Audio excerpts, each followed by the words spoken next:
And good morning, good evening, and welcome to Dreamy Dreamland with Sensei Al Bob. I am your griot, Sensei Al Bob. I am your storyteller, and right off the bat, these are just stories to give you a perspective for you to make up your mind. I'm not telling you to do anything, I'm not telling you anything is true. Don't believe a word I say, right? No. In these times that we are all like, here I am, right? And just how I've always been. I am like basically socially distanced, right? Right? I'm surrounded by this isn't white, it isn't black. This is like Navajo white, sand, right? And this is kind of colorful, and so is this, and that's me. I'm kind of the colorful little munchkin in the semi-gloss um, white man's world, right? And so I'm basically an itinerant scholar, not a scholastic. If I was a scholastic, I'd be in some university right now as a tenured professor, counting my shekels. But I'm not, because I chose to live like a millionaire and not be one, right? Now, this is the Book of Realms, the Celtic realms, right? Gaelic, right? There's 25 of them. And this is a book by a guy named Bloom. It's really my favorite scholar, author on the runes, right? His name is Ralph Bloom, Blum, right? And he has written, his cohorts are this guy named Brown Jones, and the other is Susan Longham, right? And the books that they've written are such: The Book of Runes, Rune Play, Rune Cards, Healing Runes, excellent book. And Serenity Runes and Relationship Runes, right? Those books are very good because they take this ancient tradition and take it in all its wealth of presence and give it a perspective to our 20th, 21st century human materialistic world, right? So let's see if this is working.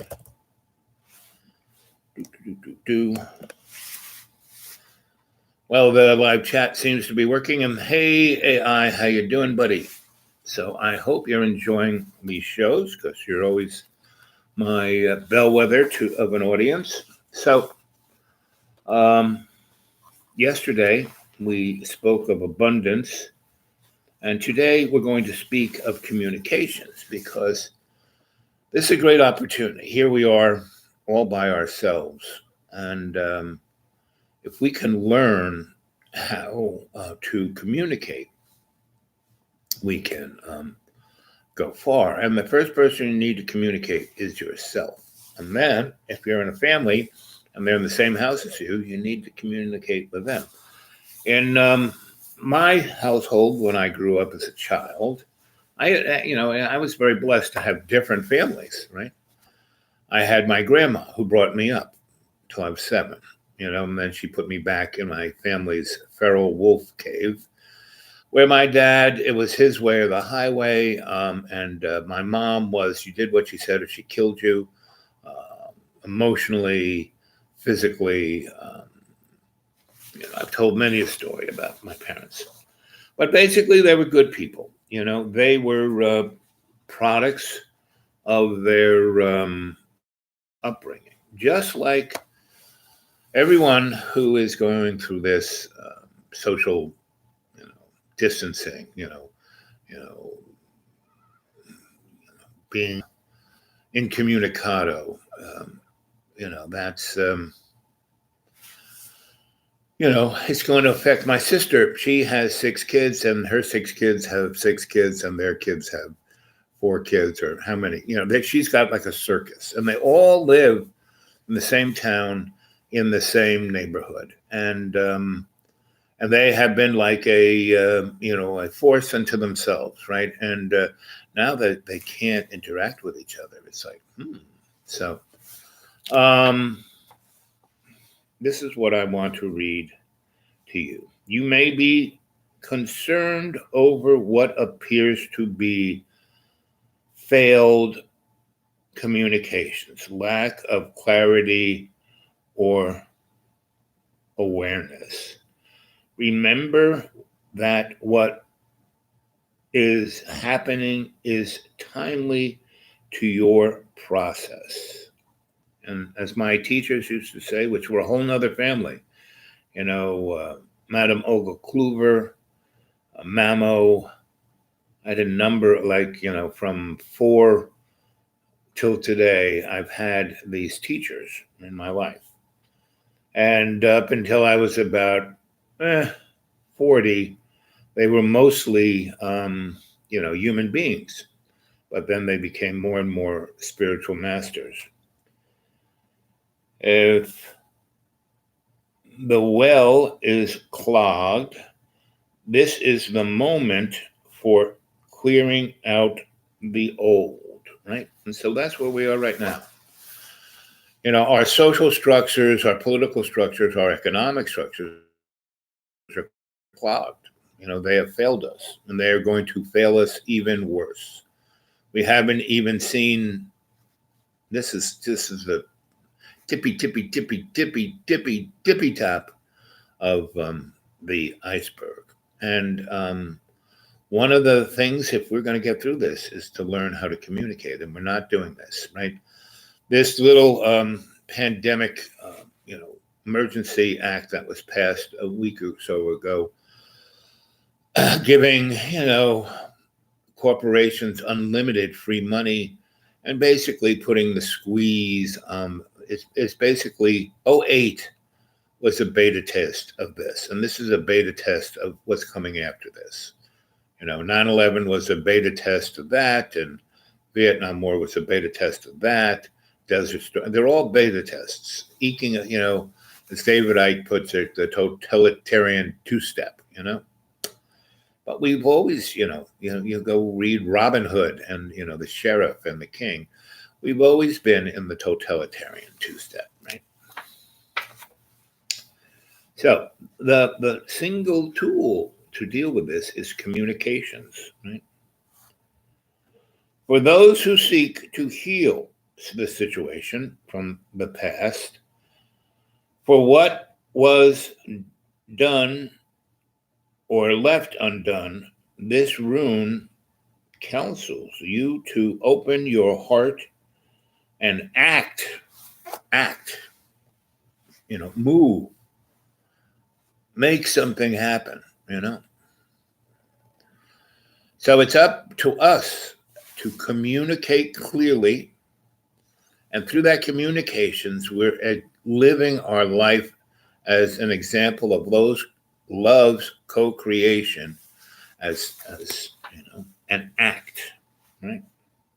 You don't have to go on a march or scream and yell. It's just how you act your life, right? In the ancient runic tradition, Zeus stood for and that's the ancient rune is spelled Ansuz. Now, I don't have any teeth, so certain combinations of syllables and consonants get past my teeth, or don't get past my teeth, or don't deal with the lack of teeth, right? But I'm not getting false teeth. I'm not getting any implants because I have no money, and those are all about edifice. It's pretty amazing. Your gums can chew. The only thing I can't do is bite an apple. The only thing I can't do is eat meat off the bone. So, I can chew, and it makes me, really masticate. let the fluids in my mouth mix with the food and turn it into mush, and then I can swallow it. So I have to chew my food way more than I used to when I had teeth. So it's, helping with digestion.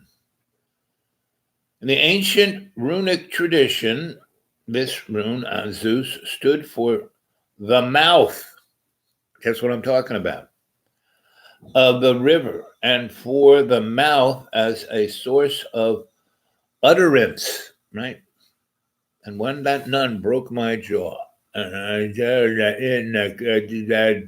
talk, I developed a stutter. So I listened, and I did not speak unless I had a fully, thought of cognitive thought. I acted, and I would speak. And when I hung out with those Maryknoll priests when I was about 6, 7, for about 8 months, give or take, and I would stay there, and they had this big, beautiful mansion of a house that was their institute, the Christian Maryknoll Institute of Noetic Sciences, right? That's what they call it, right? I don't know if it's still there. It was in Garden City, Long Island. Really beautiful, rich neighborhood, really nice. There was, a big cathedral where the bishop would show up, when he was in Long Island, because that's where all the rich people were back in the day. And so, but these guys were set there to think about things. And one of them, like I said, one of them was one of the people who helped develop psychological testing. He was, big on helping develop the Rorschach test, the ink blots, right? Because he was all about, he had studied with Carl Jung, collective unconscious. That's what he was all about. And he saw images. And so he was really into the imagery of the indigenous, he called it the savage image of the first person, right? And where do you think I get all of, I keep talking on about the alternative aesthetic from these guys. They were going on about an alternative aesthetic. And what's happening is science is and all of these guys were intuitives. They were, people would call them psychic, but the Catholic Church didn't call them. They just called them scholars, right? And they didn't wear the collar. They were wearing turtlenecks and jackets and corduroy pants and nice shoes, right? And that's it. And a good haircut, right? And so there was a psychologist, a sociologist, an anthropologist, a mathematician who was, he called himself a mathematician, but he was a physicist. He was looking at Einstein's, unified field theory. And he was one of the first people who was looking at multidimensional physics, string theory, quantum physics. And they didn't call it any of this kind of stuff. They didn't give it a name, but that's what he was looking at. And that's what I was exposed to. So I would spend an hour or two with each of those guys every day. And some of them were more my favorites, like the guy who was the literary guy, the guy who studied all the Greek tragedies, the Greek poetry. And the mathematician, he was all about, geometry. He said every other math is a hoax, And so him and the literary guy were always reading all the old Greek scholars and the people before them, the elders. They always called them the builders, right? And so I had a good 8 months of hanging out with these guys, right? And I was Freeport, Garden City, Brooklyn. My grandma first took me, my mom first took me there. The first person who took me there was the cardinal, because after the nun beat the crap out of me and I went to the hospital and got my whole jaw and everything fixed and my orbit, that was just cursory. my mom took me into New York because she ran Roosevelt Hospital. She knew all these doctors. So she got me the best jaw guy and the best eye orbit guy. And I stayed with my godfather at St. Patrick's. And I used to run around St. Patrick's and, go. I mean, they have catacombs under St. Patrick's, you wouldn't believe.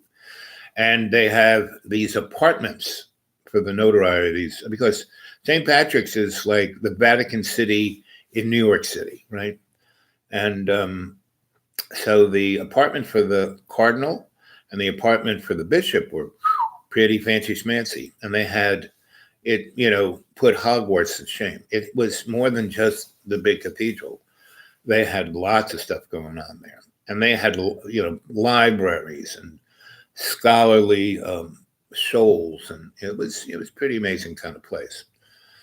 And so I would, have these little mini operations where they would put my jaw back together and my eye back together. And, but, my three-dimensional, you have two eyes so you can have a sense of perspective. And I have a very straight, and what it did was it changed my perspective and changed my speech. So I didn't say much. But for a year, my mouth was like wired shut or I had this mouth brace thing. And, at 7, 8, 9, that can be pretty traumatic. But I hung out with older people who were brilliant, powerful, amazing, right? And I was this little peanut of a guy, And pretty much everyone called me Little Owl, because my grandma called me Woozy Owl, which meant Little Devil, but Cardinal would laugh at that. So once, I got my mouth and eye kind of back to not the best shape, I hung out with these Marinol guys, right? Because I was, getting into everything at St. Patrick's. I mean, down in because, the Cardinal said, hey, he can do whatever he wants. As long as, if he gets in trouble, just tell him what's up. And when I'd be around, everyone would tell me, they had their little speciality. I mean, you go into the main cathedral of St. Patrick's, and there are these little, in any other church, that would be the altar. There's all these altars to, different saints, right? And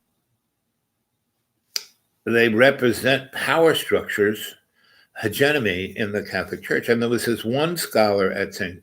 Patrick's who was a librarian there. And like whenever I think of my Akashic records, I think of him as my librarian. And he dressed to the, he looked like Gandalf the Gray, but he was, his whole outfit was, he was a Jesuit. And his whole outfit was blacker than black. But he was really a great guy. And he was trying to explain to me about how good and evil are just shades. Like, see, this is the light side, but this is the dark side, right? And God had created everything. And he was the guy who really set me on the path of looking for the silver lining in the black cloud. And he was quite the historian of the ancients, and he told me all the stories of before Greek mythology, before Mesopotamia, before Babylon. He was the first person talking about the Nephilim, the guys before the Nephilim, right, and the guys before them. Like he went back 26,000 years. He was the guy who said, "Well, humanity in this form has been on Earth for 26,000 years. And this is a Catholic priest, Jesuit. He's the guy who said that these, our bodies aren't who we are. He didn't have the metaphor of the server, but he said that our souls are in heaven already, And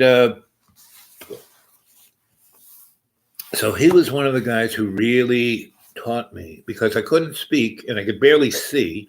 So and this is why this eye, whenever I'm really focusing on something, if I'm reading or watching or looking at something, I close this eye, and I see with this eye.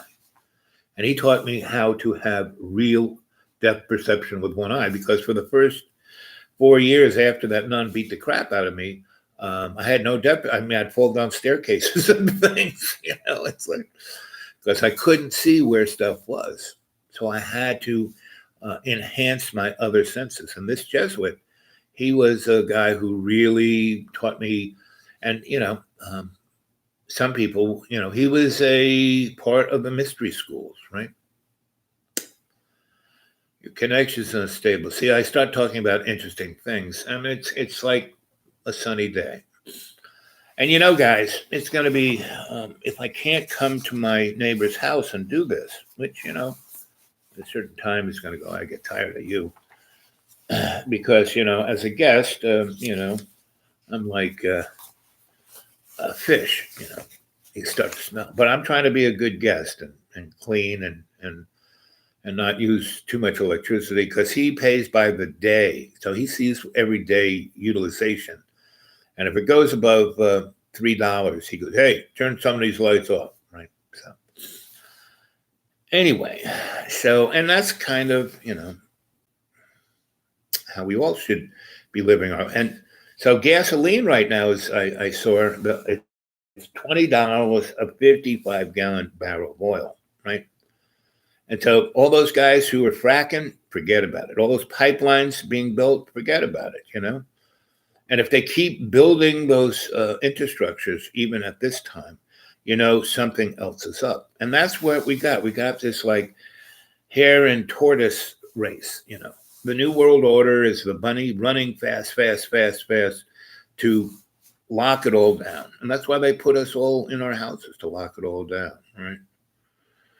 Now, I look at the internet and I look at the satellite TV. Satellite TV is going on about, they had this one guy on MSNBC this is the center of the storm up there in Westchester, where that lawyer started to spread, right?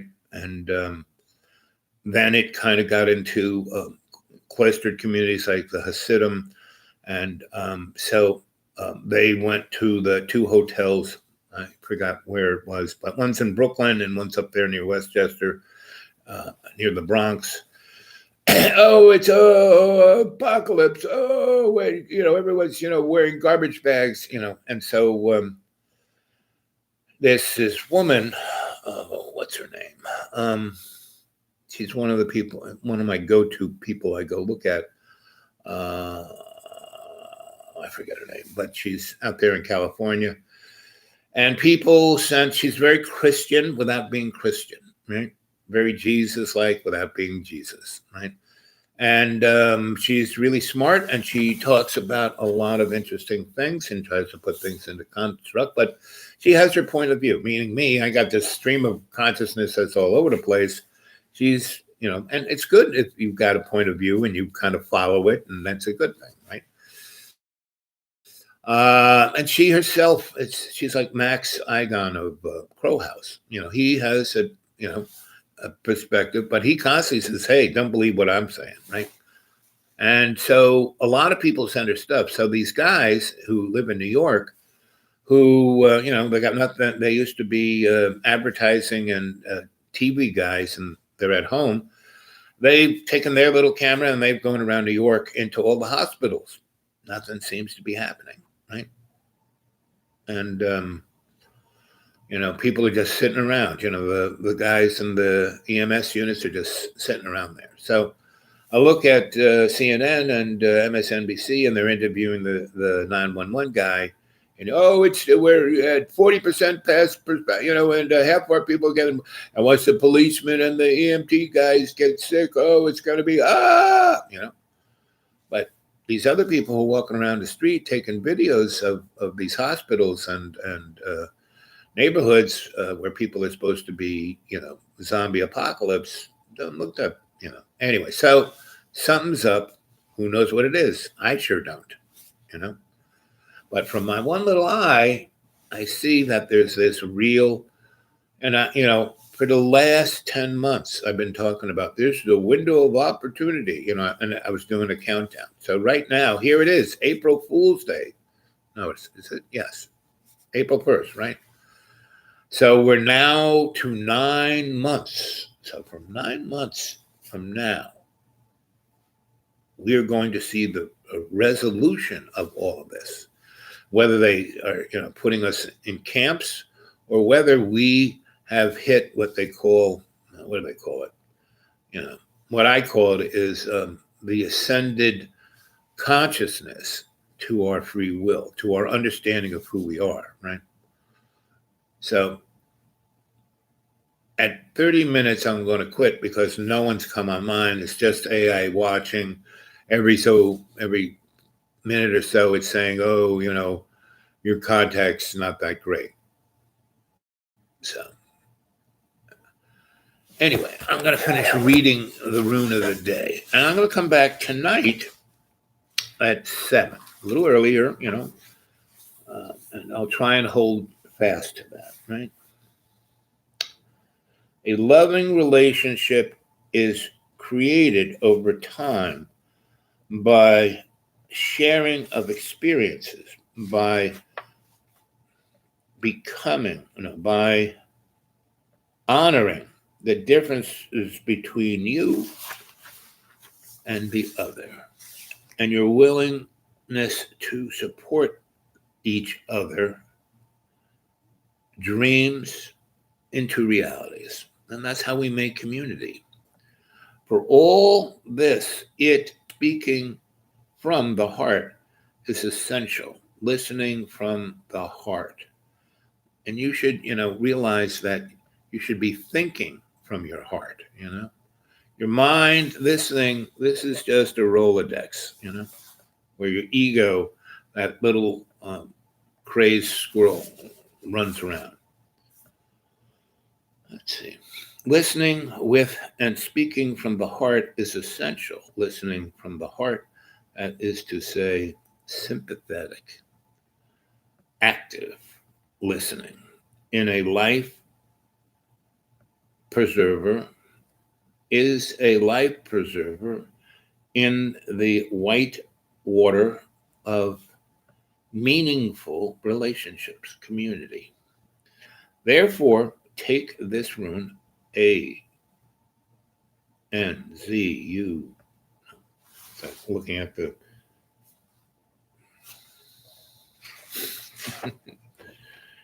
ANSUZ, ANZUZ. Active listening is a life preserver in the white water of meaningful relationships. Therefore, ANSUS as a reminder. Therefore, take ANSUS as a reminder to listen with courtesy, sensitivity, and equally important without intolerance or interpretation through intolerance. Since relationships are fertile ground for misunderstandings and conflict, it is only natural for two people who love each other to have serious disagreements from time to time. Keep in mind that difficult truths are easier to take in small doses. Make a commitment with your partner and your community, or anyone within whom you have a caring relationship, to stay present, to be brief, and to show respect by hearing each other. And that's, so I've been in, many, many religious institutions, Catholic Church, the Hebrew Nation, many others, right? And I've studied them. I've been part of their communities, many different churches, the Baptist churches, the Methodist churches, Episcopalian, many different churches, right? And I would be, that character who would stroll in and do this, and people go, wow, and they would like embrace me, like, whoa, the son who's returned. And once I did that and lived by example in that church community, a lot of people would take it upon themselves. Wow, I'm going to try and do that. And then other people didn't like it because it made them think. Didn't want to think, just wanted to be told. So that's one of the problems of this digitized world we're being forced into, is that there will be no room for thinking, right? Just obeying. That commercial for the Super Bowl in the 80s when they were bringing out the Macintosh, and Apple had that, and the whole thing was gray and all these marching drones. Sometimes when you receive the rune of communications, you are simply being reminded to check in with one another, and especially yourself. When was the last time you really talked? Is there some sensitive issue you are avoiding? Whatever the care may be, many people find it useful to set aside a special time to discuss what is happening in their lives. Right now, right now is the time to, see what's happening in your life. And again, see, I'm sitting this way because half of me is in the dark and the other half is in the light. And that's how we go through this material world. And we don't, if we ignore the dark will become more and more of us. We have to understand, and embrace is not, understand is a better word, and to communicate the feelings that come out of there, so we don't live the darkness, right? And Joseph Campbell, who basically wrote the Star Wars trilogy for what's his name, Lucas. Lucas sat at the feet of Joseph Campbell for a whole year and just took notes, right? And that's became Star Wars. He didn't give Campbell any, hey, this came out of Joseph Campbell's mouth. No. If you find yourself under pressure, pay close attention to your tone of voice, for tone is often more telling than the words. And that's for sure. I was always very calm with all, the canaries in the coal mine, because they were kind of like canary, woo, but my tone could always get like that. I wouldn't yell or call them names or do anything. I'd just be more strident. I had to watch out for that. Free of judgment and expectations. You have to free yourself of judgment and expectations. When your tone is critical, or if you continue to bring up the past during discussions of the present, it will be difficult for the other person to avoid feeling defensive or to really hear what you're saying, right?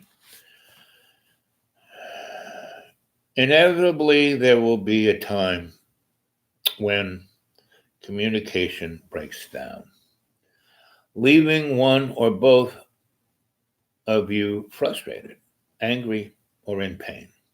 When either of you is upset by the words or actions of the other, rather than withdrawing or going on attack, make a conscious effort to express clearly what you are feeling. If, however, the emotions between you are already too strong to allow for a rational discussion, and may be helpful to simply agree to disagree, call a timeout, and down. And then there is a gift of humor. When laughter and humor are an integral part of your relationship, They can serve as medicine for healing what ails you. So remember to laugh at yourself and to look for humor in times of situations, being able to laugh at the same thing, at least some of the time, is vital to be the health of any meaningful relationship. Whatever your issue may be, know that in time this too shall pass. And while the situation change, the goal remains the same: to listen always with your heart, to speak always with your heart, to always think with your heart, to always feel with your conscious mind. Not your unconscious mind, but your conscious mind. When someone says something nasty to you, you should go, why did they say that? Rather than letting it get internalized and, affecting your hormonal system where you go into rage and fight and flight and, all of the above. How wonderful to be listened to in this manner. How nourishing to be spoken to in this way. When I speak from my heart. When I speak, I listen with my heart. Aho. So there you go. That's our morning ramble. And I'm going to try and do a morning ramble and a evening discussion. So there's somebody who just showed up. So number 2, why don't you say something live on the chat? Because otherwise I'm going to leave. Because you were, in the last moment of the chat, you show up. So unless you say something, unless you got something to say, I'm closing down. And I'm going to be closed down for until this evening at about 7 p.m. So spread the word, gang. Get more people to subscribe, right? Come on, let's have some more subscriptions. Let's get over 1,000. That person left. So AI, it's just you and me, buddy. I love you. Stay well, be good. I'll see you tonight, about 7 p.m. Eastern Standard Time. Okay. And I hope more of you watch this during the day and come back at 7 p.m. and chat. Okay.